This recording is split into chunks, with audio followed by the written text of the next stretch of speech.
Choć Toyota i Lexus mają bardzo bogate, bo przecież 25-letnie doświadczenie w elektryfikacji, bo od końca lat 90. produkują hybrydy, to rękami i nogami obie marki broniły się przed wprowadzeniem na rynek aut czysto elektrycznych. Ale w końcu nastał ten moment. Najpierw pojawiła się Toyota BZ4X, a teraz to, czyli Lexus RZ.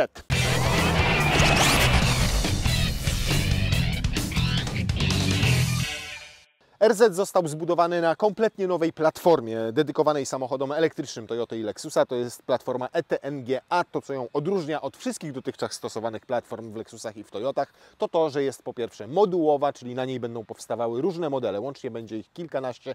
No i druga rzecz to, że tutaj możemy mieć baterie w podłodze, a silniki elektryczne albo z przodu, albo z tyłu, albo z przodu i z tyłu. I w przypadku RZ 450e, jakiego tutaj mamy silnik o mocy 109 koni, a tutaj mamy silnik o mocy 204 koni. Dlaczego ten jest słabszy z tyłu, a ten jest mocniejszy? Choć auto teoretycznie może jechać tylko na tylnym w trybie range. Ano dlatego, żeby wyrównać masy. I Lexus chwali się, że ta proporcja mas to jest 52% z przodu i 48% z tyłu, czyli idealna, zapewniająca dobre prowadzenie, to jest po pierwsze, a po drugie bezpieczeństwo. Oba te silniki łącznie mają 435 Nm. Samochód ma tak zwany Direct 4 napęd, czyli one we wszystkich trybach trzech, Eco, Normal i Sport pracują oba w różnych proporcjach, bo mogą się wyłączać albo przedni, albo tylny, albo 20-80, albo 20-80. Natomiast jest jeszcze jeden tryb nazywa się Range. I w tym trybie Range działa tylko wyłącznie napęd tylny, czyli ten 109-konny silniczek elektryczny. Wówczas wydłużamy sobie ten napęd, ale nie działa klimatyzacja, a prędkość jest ograniczona do 100 km na godzinę. Jeżeli chodzi o gabaryty, to mamy tutaj auto plasujące się dokładnie pomiędzy NX-em a RX-em, bo na przykład jeżeli chodzi o długość, to jest tylko 9 cm krótszy niż RX, tam 8,8 dokładnie, natomiast o 14 cm dłuższy niż NX, podobnie jest z rozstawem kół. On jest identyczny jak w RX-ie, ale 16 cm większy niż w NX-ie. Szerokość podobnie, bo jest troszkę mniejsza niż w RX-ie, tam o 2 cm, ale większa niż w NX-ie, tam o 2,5 albo 3 cm. Natomiast od obu tych aut jest niższy o 6 i chyba 3,5 cm. Natomiast sama platforma ETNGA pozwoliła wygospodarować wnętrze, jak chwali się Lexus, większe nawet niż w RX-ie, przy zachowaniu mniejszych niż on gabarytów. Bagażnik. O bagażniku usłyszeliśmy, że ma 522 litry i jeszcze dodatkowo pod podłogą kolejne 58. I se myślę, ja jebie, 522 litry to strasznie dużo, ale patrzę, mówię, kurde, to takie bardziej 450. O co kaman? No więc okazuje się, że Lexus zmierzył ten bagażnik tu, do dachu. Czyli wypakował tu walizki, jeszcze tam jak macie na ramionach swoich walizki, jak siedzicie na tylnej kanapie, to tak to się mierzy tutaj w Lexusie. I stąd 522 litry plus 58 pod podłogą bagażnika. Wykończone jest to wszystko naprawdę przyjemnie. Ładne są te materiały. Fajnie, że to nie jest plastikowe, tylko już obite przyjemnym materiałem. Tutaj mamy haczyk, gdzie jest napisane, że on udźwignie 4 kg. Mamy gniazdo zapalniczki. Mamy fajne haczyki te i ja te haczyki akurat bardzo lubię, ponieważ mocujecie tutaj siatkę. Tu mocujecie tę siatkę, tutaj tę siatkę mocujecie i ona idealnie do środka tej siatki wsadzacie sobie siatki z zakupami, na przykład z Biedry i to bardzo fajnie trzyma, naprawdę, tą siatkę. Tutaj faktycznie jest przyzwoite to miejsce na kable i te 58 litrów na różne graty, też fajnie wykończone przyjemnym materiałem, a nie plastikowe, więc sprawia to bardzo, naprawdę bardzo dobre wrażenie, tak samo jak ta podłoga, która jest sztywna, porządna, to sprawia mniej porządne wrażenie, natomiast jest to składane, więc jak chcecie przewieźć te 522 litry wypełnione aż po dach, to sobie składacie i wkładacie tutaj i sprawa jest załatwiona. Więc, no, galancie. Nie mamy niestety naszych dużych walizek, mamy tylko taką walizkę i taki plecaczek. O, tak się prezentuje bagażnik. Jeżeli chodzi o stylistykę z zewnątrz jeszcze, to bardzo dopracowano tutaj aerodynamikę, bo wyobraźcie sobie, że na przykład te drzwi mają celowo taki kształt, żeby odprowadzać odpowiednio powietrze. Zwróćcie uwagę na spoiler dachowy, który jest bardzo nietypowy. To są takie dwie łezki po bokach tak naprawdę, które mają też za zadanie odpowiednio odprowadzać powietrze. Nie ma tutaj wycieraczki, żeby nie zaburzała nam harmonii przepływu tego powietrza, ale jest to tutaj w zasadzie tak pochyła ta szyba, że nie powinno być problemu z jej brudzeniem się w bardziej deszczowe dni. Ten spoiler, wszystko tutaj odpowiada za aerodynamikę. Podłoga jest oczywiście płaska całkowicie, natomiast z przodu tutaj, pod spodem ma jedno wgłębienie. To wgłębienie ma poprawiać prowadzenie samochodu, jego stabilność, przysysać go jeszcze lepiej do ziemi. Cały pas przedni też skonstruowano z myślą o jak najlepszej aerodynamice. Zobaczcie, że tutaj nie ma takiego już klasycznego grilla. W sensie patrzycie na auto i wiecie, że to jest Lexus, bo jest ta charakterystyczna klepsydra. Czarne odróżnia się od białego i bardzo leksusowe reflektory, natomiast jest to wszystko już spójne. Nie ma tutaj żadnych szczelin, nie ma oddzielnie zderzaka i grilla po to, żeby jak najmniej było tutaj zaburzeń tego powietrza opływającego. Przód w efekcie powietrze leci ładnie na boki, pojawiła się nawet uszczelka w masce tutaj po to, żeby to powietrze jak najlepiej opływało samochód. Deflektory są z boków, w które też wpada powietrze, wypada w nadkolu. Zobaczcie nawet jak wygląda tutaj błotnik. Wszystko jest zrobione pod kątem aerodynamiki i efekt jest taki, że CX w tym wypadku to 0,26, czyli bardzo przyzwoicie jak na dużego SUV-a. Tutaj pod spodem jest oczywiście silnik elektryczny, tylko on jest tam na dole. Nad nim znajduje się inwerter oraz cały osprzęt, m.in. ładowarka pokładowa. Ta ładowarka pokładowa ma 11 kW. To oznacza, że baterię, która ma 71 kWh pojemności, naładujecie w około 6 do 7 godzin z takiej domowej siły gniazda trójfazowego na przykład. Natomiast jeżeli będziecie chcieli go naładować naprawdę szybko, to w trasie możecie to zrobić ładowarką o maksymalnej mocy 150 kW. I wówczas to ładowanie potrwa około powiedzmy 40-45 minut. Natomiast Lexus mówi otwarcie, że maksymalnie możecie niecałe 4 razy dziennie naładować go taką szybką ładowarką i to nie od 0 do 100%, tylko od 10 do 80, czyli tak naprawdę możecie go naładować nie 4, ale ze 2 razy, tak do pełna. A to wszystko po to, żeby oszczędzać baterię i bardziej o nią dbać, żeby nie miała zbyt dużej degradacji i przy takim traktowaniu ona powinna wytrzymać, uwaga, 1 000 000 kilometrów i zachowując pojemność 90% tej pierwotnej. Natomiast gwarancji nie dadzą Wam na 90%, tego dadzą Wam na 1 000 000 kilometrów, 10 lat, ale 70%. No dobra, przestronność. Najpierw ten fotel, tak ustawimy, żebym siedział sobie tutaj wygodnie. Swoją drogą zobaczcie, że tutaj nie ma żadnego schowka pasażera. Nic tutaj nie ma. A nie ma celowo, ponieważ zarówno tutaj, jak i tutaj na wysokości kolan kierowcy i pasażera znajdują się promienniki ciepła. Te promienniki w momencie, kiedy włączacie klimatyzację i na zewnątrz jest chłodno, albo kiedy włączacie ogrzewanie fotela i kierownicy, włączają się automatycznie po to, żeby Was dogrzewać. Ich ogromną zaletą jest to, że są energooszczędne. Ten ma tylko 100 W pobór, a ten ma tylko 170 W pobór. To dla porównania elektryczna nagrzewnica tutaj odpowiadająca za wentylację ma aż 5 kW. W zasadzie jak jedziecie samochodem, to jak włączony będziecie mieli ten i będziecie włączony mieli ten, razem 270 W, to zużycie energii powinno być tylko 0,3 wyższe niż takie normalne, bez włączonych tych promienników. A jednocześnie aż o 5 kW będzie mniejsze to zużycie niż w momencie, kiedy pracuje nagrzewnica wnętrza całego, ta elektryczna. Więc fajne rozwiązanie ma je też między innymi BMW. I przy tym jak macie włączone ogrzewanie fotela, ogrzewanie kierownicy i ogrzewanie tutaj tym promiennikiem, no to powinno być Wam na tyle wystarczająco ciepło, że ta elektryczna nagrzewnica wnętrza do klimatyzacji nie będzie musiała pracować. Dobra, zobaczmy ile miejsca będę miał z tyłu przy takim komfortowym bardzo ustawieniu tego fotela tutaj.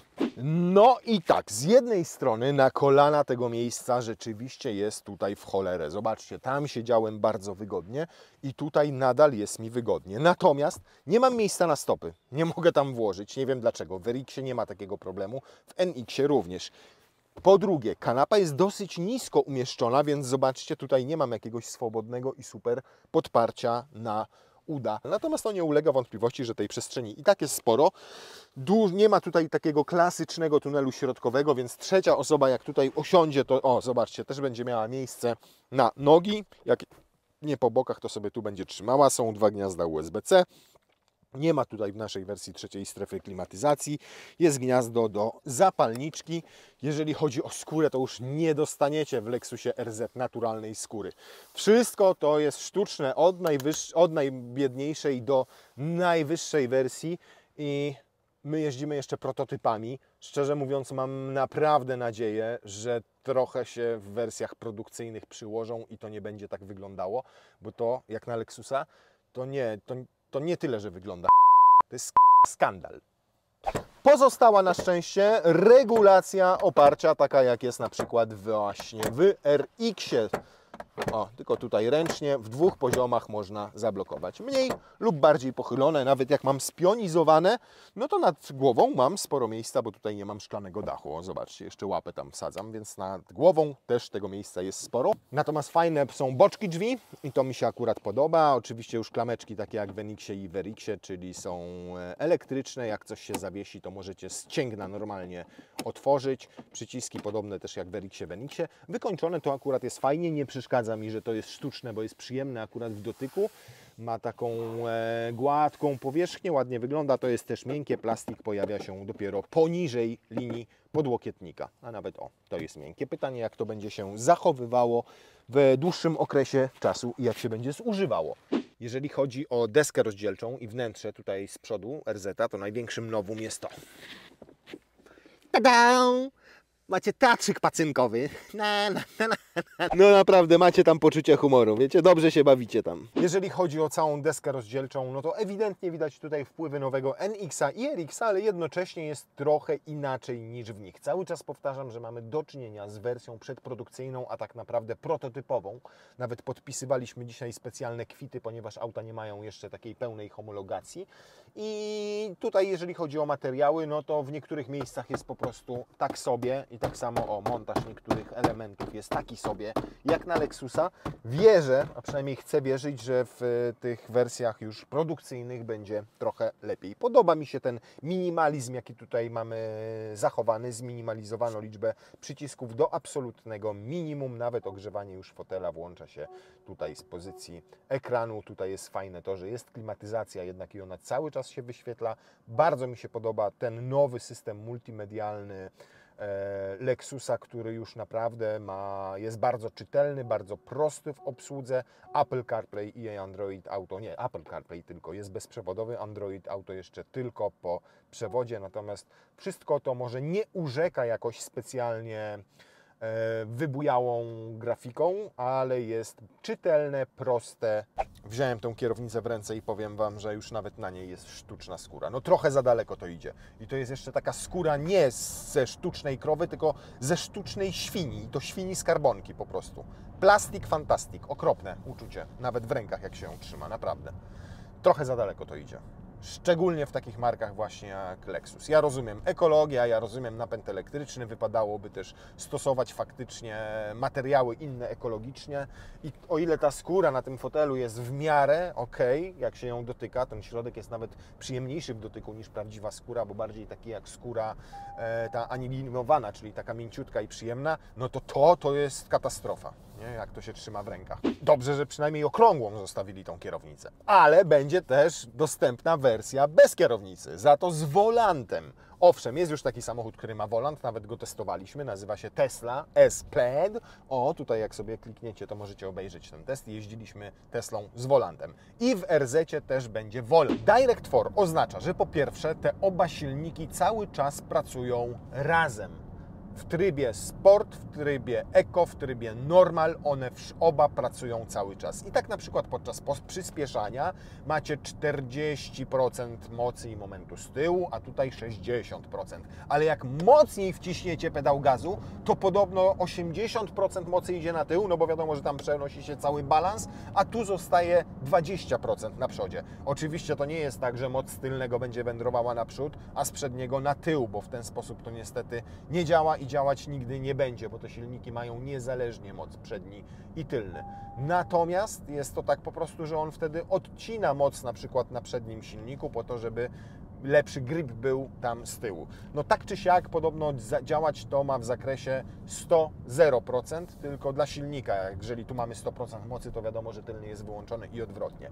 Jedynym trybem, w którym to nie będzie działało, tak, jest tryb, który nazywa się range. I to już jest to, o czym mówiłem. Wtedy jak wejdziecie sobie w range, to prędkość maksymalna zostaje ograniczona do 100 km na godzinę. Tylko tylny silnik pracuje, ten 109-konny, I dodatkowo nie działa klimatyzacja. Zobaczcie, jest wszystko tutaj off, wyłączone. A zobaczcie teraz, jak będzie się zmieniał zasięg. Teraz jedziemy w trybie normal i zasięg trasy mamy 275 km. Zmienimy sobie tryb non-range, czyli go zwiększymy i zobaczcie, co się dzieje teraz. 356. O 80 km zwiększył nam się zasięg. Jaki generalnie jest zasięg, to zależnie od tego, czy macie te 18-calowe felgi, tak jak u nas, jaka jest wersja wyposażenia, czy 20-calowe felgi. Lexus podaje, że to między 395 a 440 km, ale nie w trybie range, tylko w trybie normal. Co więcej, ja jest chyba pierwszą firmą, która oficjalnie podaje do wiadomości publicznie, że jak zasięg pokazuje Wam 0 km, to i tak jeszcze pozostaje około 8% energii w baterii. I to pozwala Wam przejechać jeszcze około 40-50 km.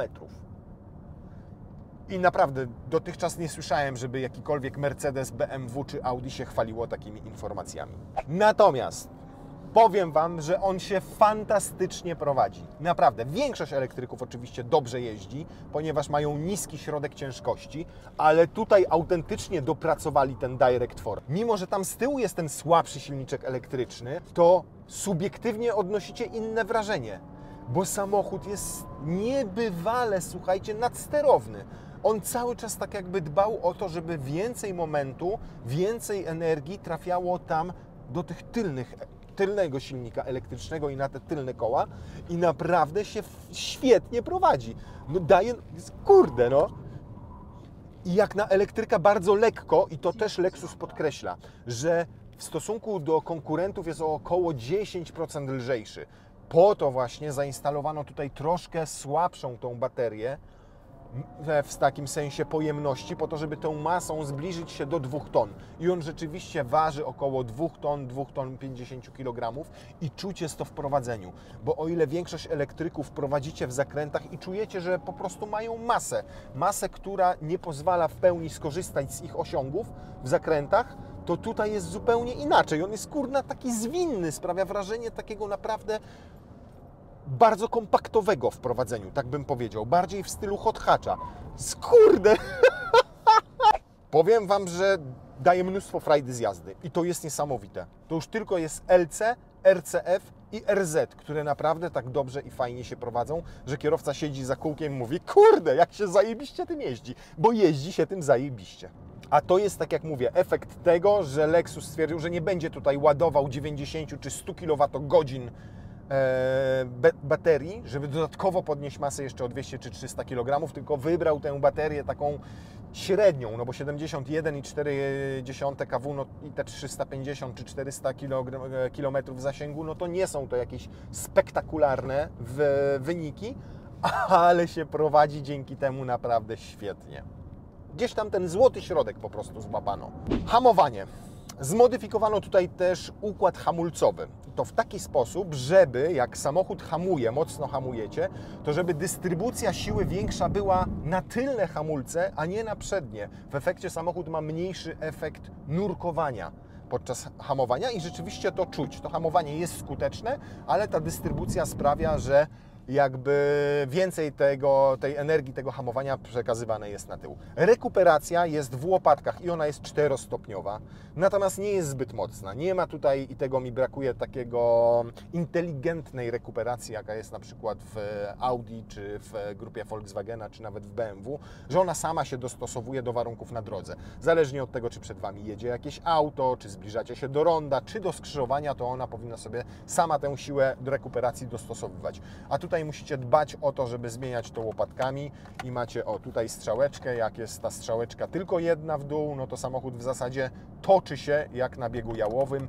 a jak zwiększacie, no to bardziej hamuje. I maksymalnie wyhamuje Was rekuperacja do 5 km na godzinę, natomiast robi to dosyć długo, bo zobaczcie, 90, 87, 85, więc to jest długie hamowanie. Ona nie jest zbyt mocna.